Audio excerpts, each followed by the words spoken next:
is up, everybody? It is Alex from Heavy New York calling from the altar again, and this time we are here with Exploring Birdsong. It is great to talk with you both. Thank you so much for being here.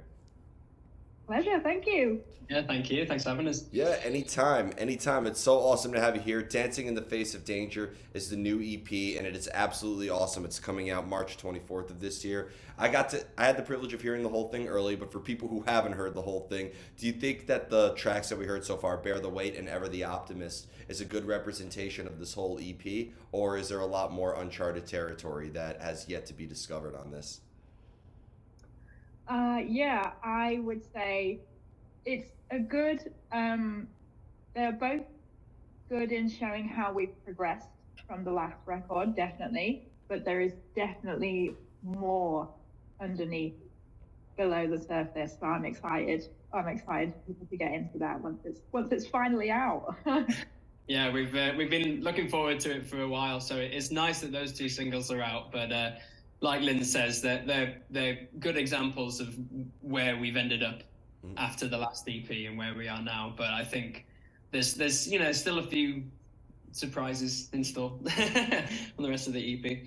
Did it feel like you were sort of like picking up where you left off after the thing with Feathers in a way, or were you kind of like trying to make this almost like a new beginning for Exploring Birdsong? I think so. It was interesting, really, because the material that's on Dancing in the Face of Danger has existed for almost immediately after we released the first EP. These songs have kind of been in there. I would think it's fair to say, now looking back on it, they were in their embryonic stages, definitely, but they still existed. So had we released this record directly after the last, I think there would have there's more chance that it would have sounded a lot more like the last record than what it does now, if that makes sense. So there's definitely a through line. There's a lot of connective tissue between this record and the last, but I think we've all been glad of having the time. To be honest, it was born out of the limitations caused by the pandemic, which is the story for so many people. But it has meant that the material that did come, more or less run parallel with the last lot. It has taken its sort of own sort of little direction, really, and yeah, it's really fun. But there is definitely a lot to be. There's a lot that rings true in both records. It's still definitely us. Yeah, it's definitely like it's a little from both, really, in terms of like Lynn says, the songs we've actually had for a while and since around the time of the first EP. But then I think there is something new in like the way we approached it, the way we recorded in the studio was so different to how we did the last one as well. And so I think that sort of progression in sound that people might hear already with these two singles is like Lynn says, is born from that, being sat at home, having the demos, wanting to be in the studio, and then just starting to play with them a little bit more. So it does feel like something fresh, and the thread to the first EP is still can be found. So yeah, a bit of both. Well, you led me actually perfectly into the next question, because being that you worked on this right after the thing with Feathers, so it's been kind of quite a while since the last one came out. Is how we are hearing this song on Dancing in the Face of Danger, is these how these songs were originally structured, and are these like the original ideas, or being that it's seeing the light of day now in 2023, it's sort of like changed a lot over a span of time? Yeah. It's definitely gone through a lot of the songs that they've been through a lot of cosmetic surgery. I'll say that. They've definitely they've been we've taken them right back to the break and built back up again. So I think it has meant that we're establishing a direction that we're moving in, and it's very exciting.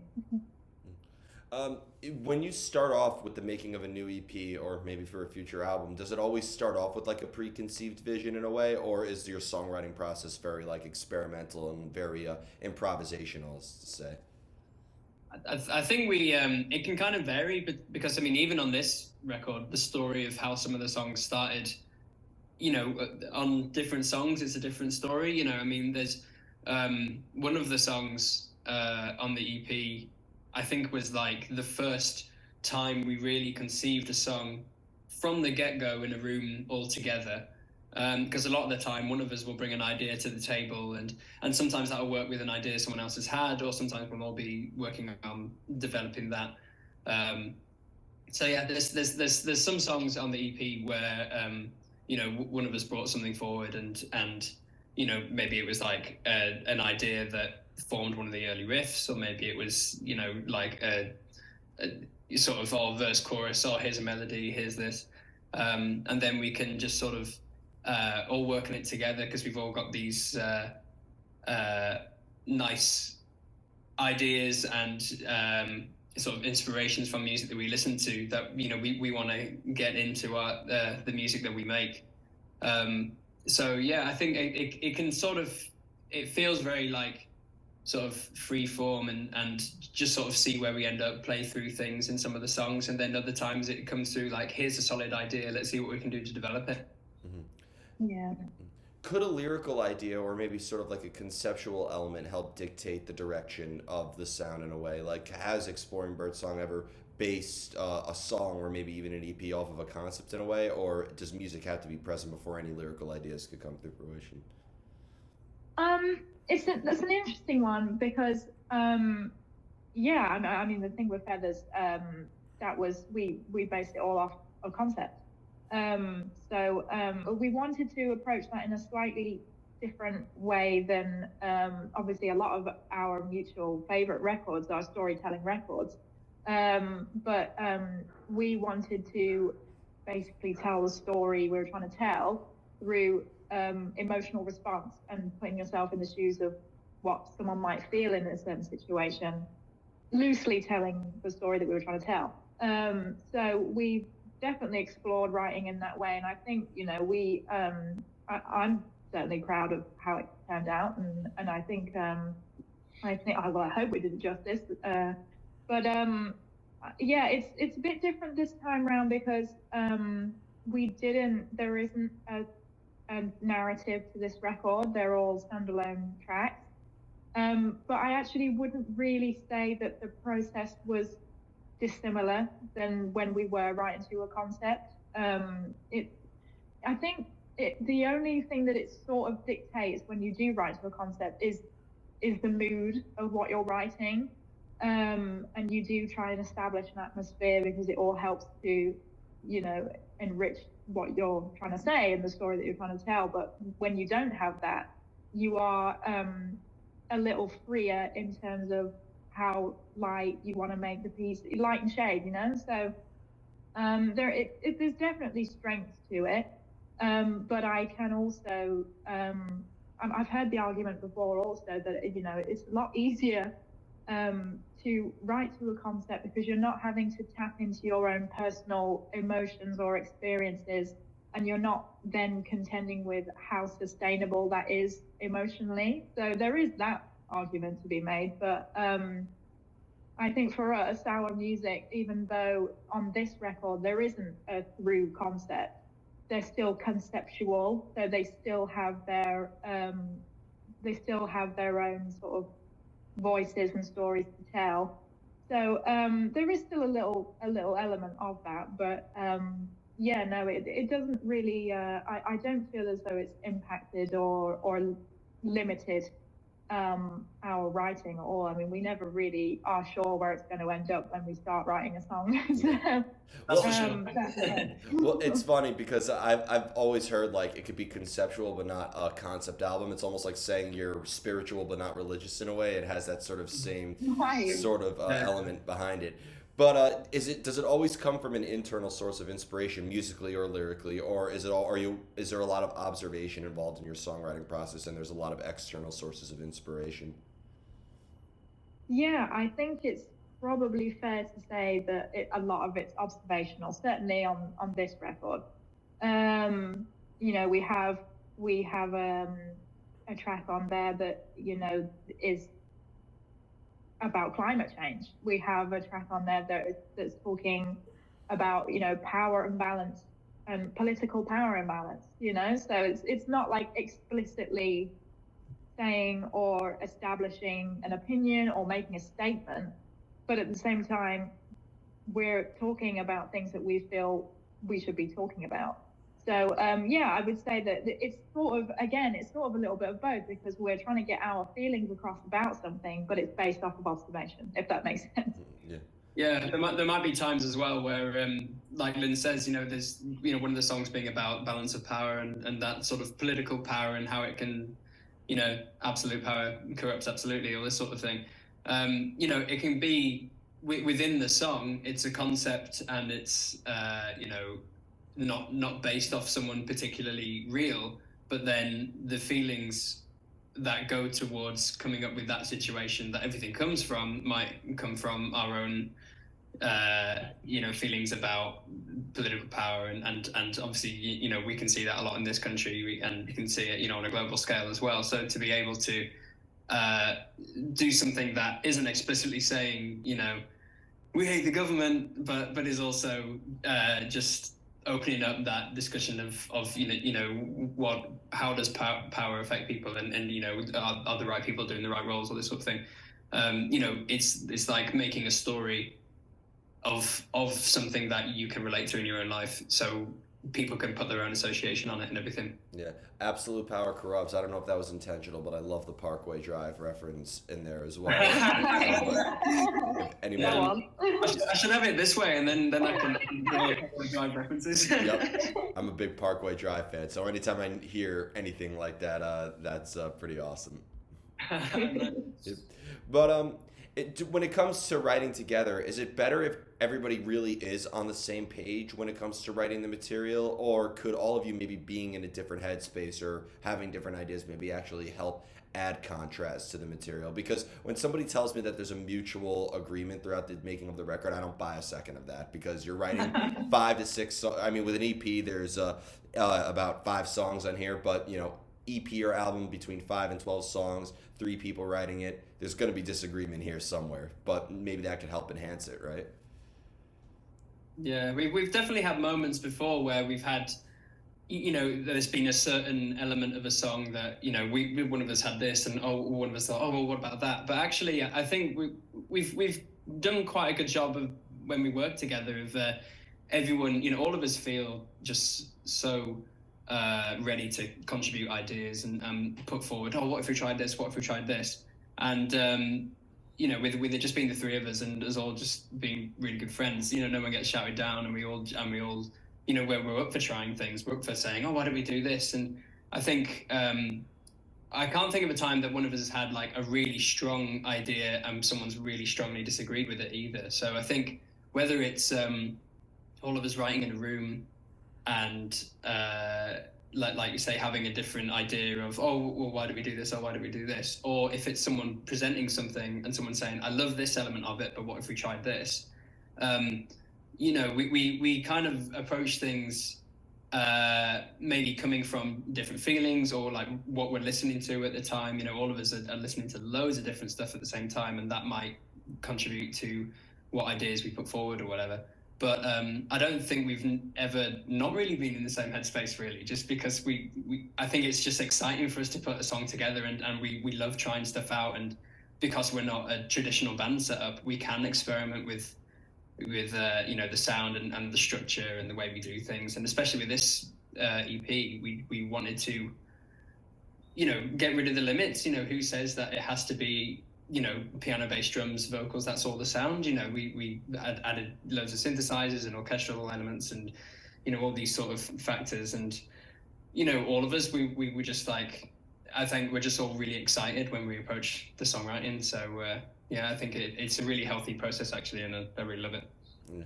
I'd imagine too, like, because I do consider Exploring Birdsong to be like a relatively experimental band, where like I could see everything from metal and rock to pop into your sound. So that has to make it a little bit easier to try new things, right? It's not like you have to sort of reference something or, have a specific structure or formula that you need to stick with, right?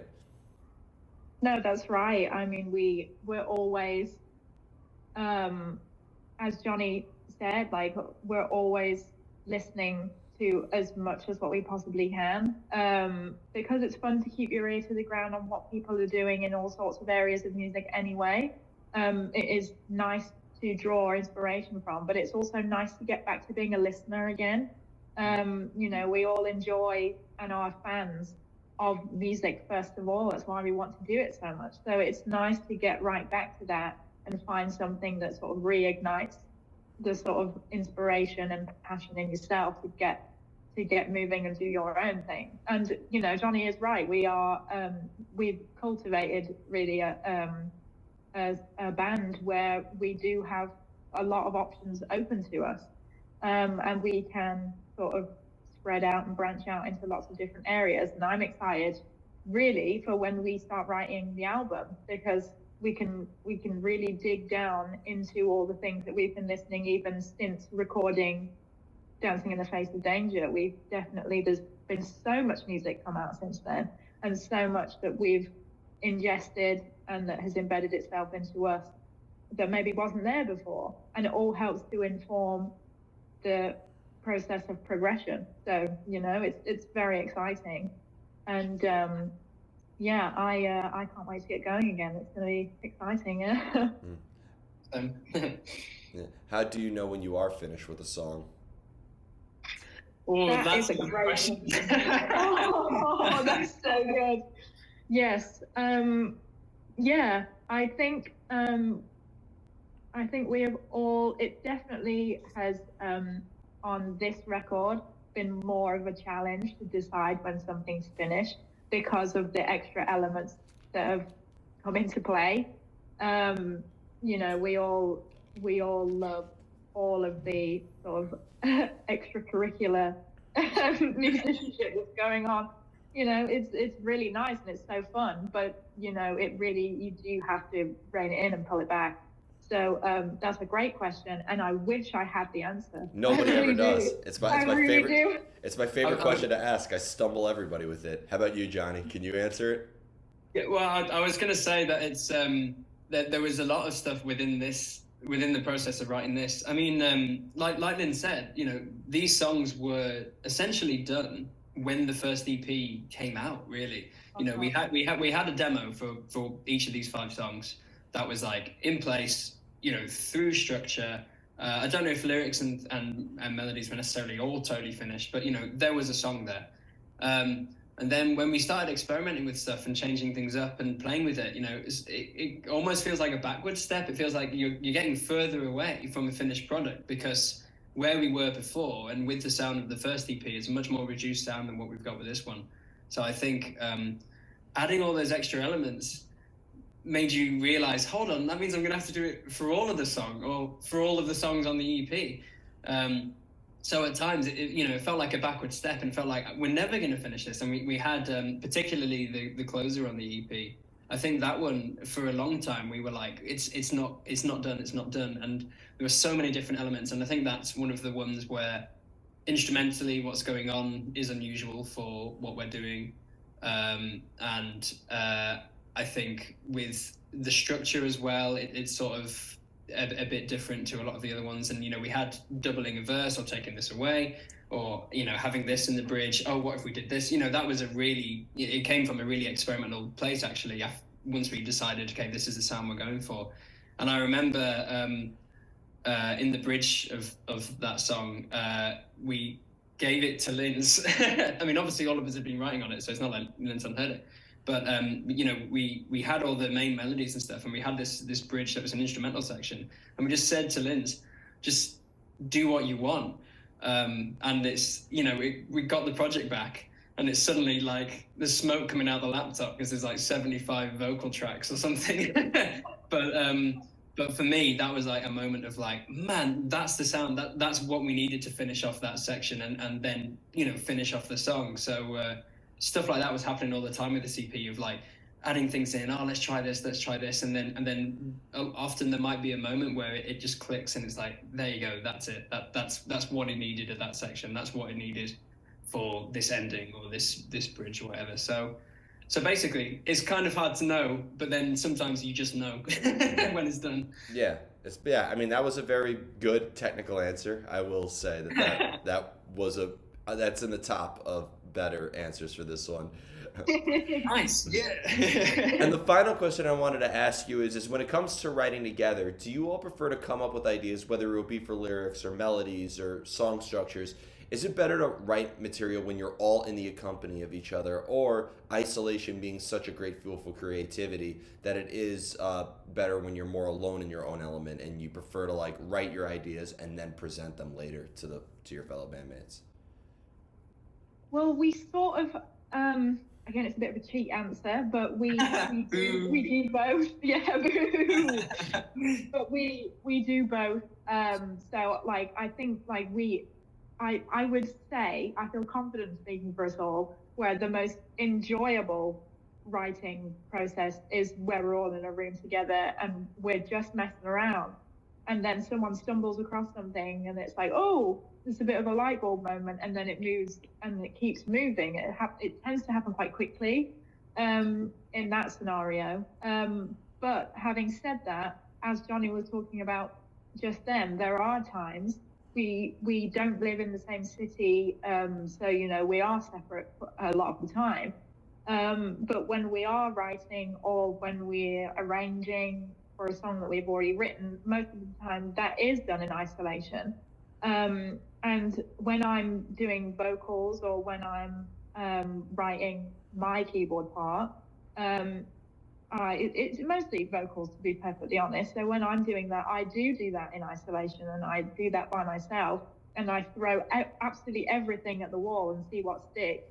But it just so happens that most of the time it sticks. So it's we all.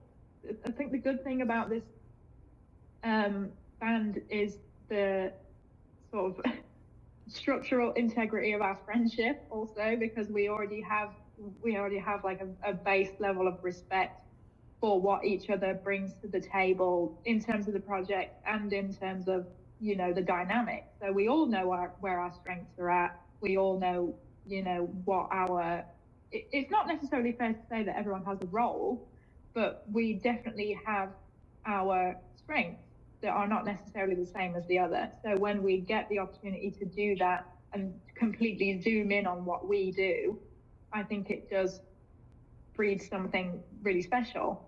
And most of the time, we're all totally behind it because we're into what the other has to offer. And it's always serving the song. It's never sort of gratuitous or totally over the top just because so I can do all my vocals, or just so that Johnny can do a bass solo, or so that Matt can do something crazy. Like it's never a chance for the spotlight when we are working alone. But I think it does let us shine a little bit when we can do that. But again, that's all in the context of having this skeleton of a song that we have written in a room together. So it's a little bit of both.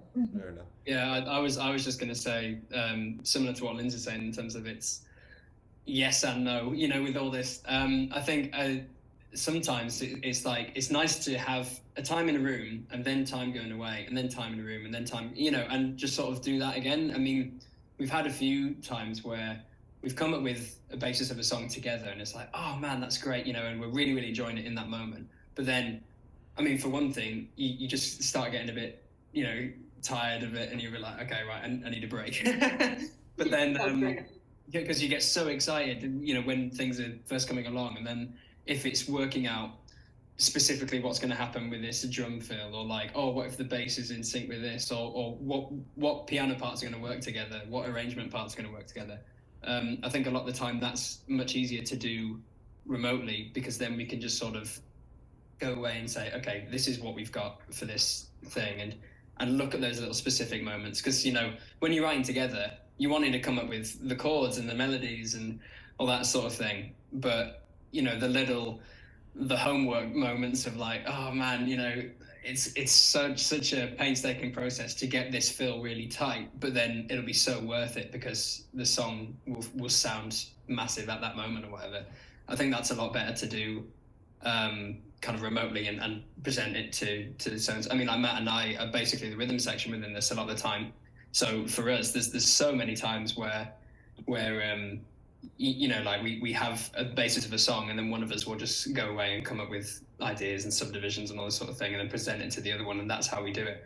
So yeah, it's definitely varies. Like I think the best way of doing it is time together, time apart, time together, time apart, and just sort of doing it like that. Yeah, I mean, camaraderie and isolation are both equally great fuels for creativity. It just seems like the results are always going to be different. So, in the end, I think you have to experiment with both. I think, when if you were to listen back to the catalog, maybe, and people really got to know all of you individually, maybe they would be able to tell where and how you wrote each song in a way. I'm curious. You mentioned that you were in the university when you put out that "Don't Fear the Reaper" cover, so I'm, it's crazy. Yeah, that was. Yeah, that was a long time ago, almost 6 years ago. Oh, don't say that. Yep. Man, Yep. you ruined my day. I do that with everybody. I love making everybody feel old. That's my strength. I interviewed Seether the other day, talking about like the 20th anniversary of their album. I was like, take me back to when I was 7 years old, and you put this out. That's horrible. No. And they're like, well, this interview's done. Yeah. See, Yep. oh man, that's great. So before we go, I want to thank you both so much for your time today. Is there just anything else for Exploring Birdsong that you would like to promote with the release of Dancing in the Face of Danger? It's coming out March 24th. What else could we be expecting?